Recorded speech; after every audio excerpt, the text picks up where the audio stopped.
በመጨረሻም ኪራና ጽናትዬ እንግዲህ ተደገሰላቸው ማለት ነው።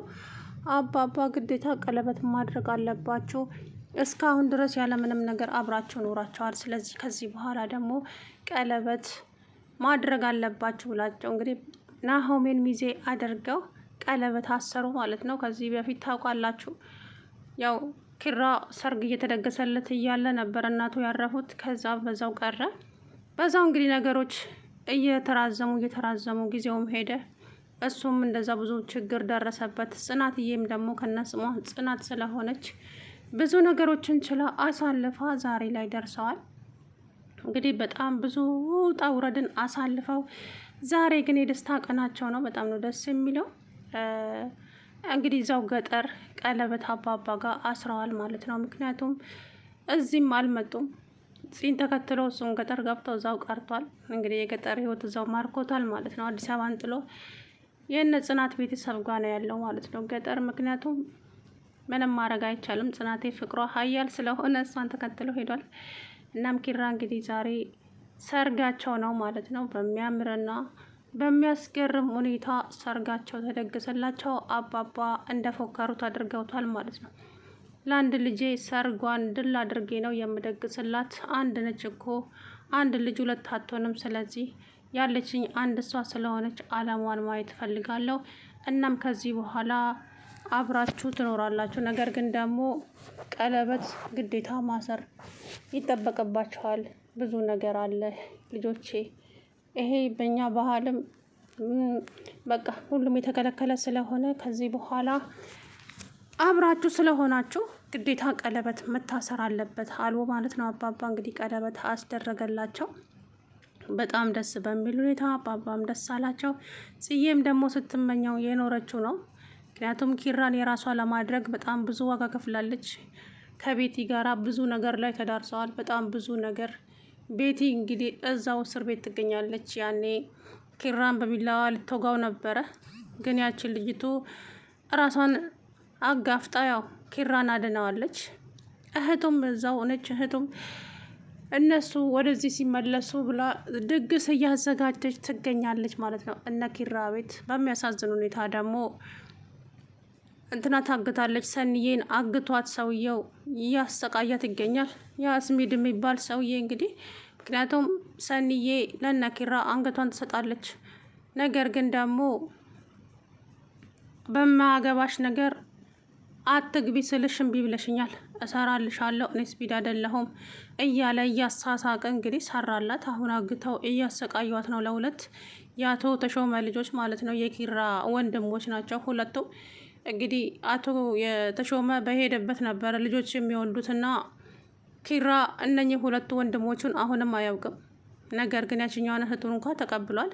ግን ደግሞ እነኚህ ሁለቱ ወንድሞቹ አሁን እዚህ ቤት ሰኒን አሰቃዩት። ሰኒዬ ወረቀቱን የቤቱን ፋይል ደብቃበት እሱን ካላመጣሽ አንገትሽ ላይ ቆሜ ነው የማርድሽ። ከዛ እሷም ደግሞ የፈለጋችሁትን ነገር ማምጣት ትችላላችሁ እንጂ እኔ በጭራሽ ወረቀቱን አልሰጣችሁም፣ ማናችሁ ምንድናችሁ ስትል እንግዲህ ከመጀመሪያው ጀምሮ አስረዳት። አጋችሁ ማለት ነው።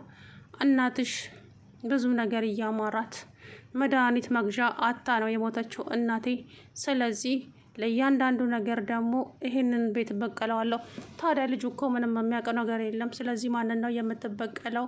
ምክንያቱም አቶ ተሾመ እንደሆነ ሞቷል። ስለዚህ ከዚህ በኋላ ማንን ልትበቀል ትችላለህ? እኔ ማንንም መበቀል አልፈልግም። ነገር ግን የዚህን ቤት ንብረት በሙሉ እወስዳለሁ እያለ እንግዲህ እኔ ስፒድ አይደለሁም አሳያቸዋለሁ ለእያንዳንዳችሁ እያለ ሲፎክር፣ ከዛም ሰንዬ ኩሽና ውስጥ ገብታ ከእንትን ውስጥ ከካቢኔቱ ውስጥ የቤቱን ፋይል አንስታ ደበቀችበት። በዛ ምክንያት በአጥር ላይ ዘሎ ገብቶ እንግዲህ እችን ሰኒን አገታት ማለት ነው። ሰኒዬም ዛሬ እግሬን አሙኛል አፍታታኝ ባከን ብላ እግሯን ጎንበስ ብሎ ሲፈታላት እሷ ረገጠችውና ለማምለጥ ብትሞክርም ነገር ግን አላመለጠችው። መልሶ ይዟት መጣ። የማይሆን እልህ ውስጥ አትክተችኝ፣ የአርፈሽ የምትቀመጪ ከሆነ ተቀመጪ፣ አለበለዚያ የሚከተልሽ ነገር ከባድ ነው ነግሬሻለሁ አላት። እሷም ደግሞ ቆይ ለምንድን ነው የምትፈልጉት? ምንድን ነው እሱ ከኔ የምትፈልጉት? ከአንቺ ምንም አንፈልግም፣ ነገር ግን በማያገባሽ ነገር ገብተሽ ነው እያሰቃየሽን ያለሽው። እኔ እለቅሻለሁ፣ ከአንቺ ምንም አይነት ጉዳይ የለኝም፣ እምልሽን አድርጊ። እሺ ምንድን ነው የምትፈልገው ስትለው የወሰድሽውን ወረቀት መልሽ፣ እሱ ብቻ ነው እኔ ችግሬ እንጂ ስለዚህ ከአንቺ ምንም አይነት ጉዳይ የለኝም አላት። እሷም ደግሞ አልመልስም ስለዛ ወረቀት ለእያንዳንዱ ነገር ካልተናገር ካለችው። ሰላም ውድና የተከበራችሁ የቻናሌ ቤተሰቦች እንዴት ናችሁ? ደህና ናቸው? አለሁ ደህና ነኝ። እንግዲህ በመጨረሻ ኪራዬና ጽናትዬ ተጋብተዋል ማለት ነው። እንግዲህ ዛሬ ቀለበት አስረዋል። አባባ በጣም ተደስተዋል ከምነግራችሁ በላይ ፈገግ ብለው እንግዲህ ልጃቸው ወግ ማድረጓን እያሳዩ ነው ማለት ነው። ምክንያቱም ለብዙ ጊዜ ጽናትዬ የምትጠብቀው ነገር ነበረ። ይህንንም ብላ ነው ገጠር የገባችው። ነገሮች እዚህ ሁሉም ነገር ሲደበላለቅባት አባቴ ጋር መሄድ አለብኝ፣ ኪራም ረስቶኛል እያለች እንግዲህ ኪራ ወደ ገጠር ሲመለስ ወይኔ ከሄድኩኝ ትውስታው ሊመለስ ስለሚችል እኔ መሄድ አለብኝ ብላ እንግዲህ ገጠር ገብታ ነበረ። ነገር ግን ኪራም ያለሷ መኖር ስለማይችል ተከትሏት ገጠር ገባ። እዛው እየኖሩ ያለ እዛው እንግዲህ ጨበሪትም ተከትላ እዛው ገብታለች። ኒናዬ ማለት ነው። ኒናም እዛ ሀገሩ ተመችቷት እንግዲህ አንድ የእሷ ቢጤ እብድ ሴትይቱ አግኝታ ከእሷ ጋራ እንትን እያለች ትገኛለች።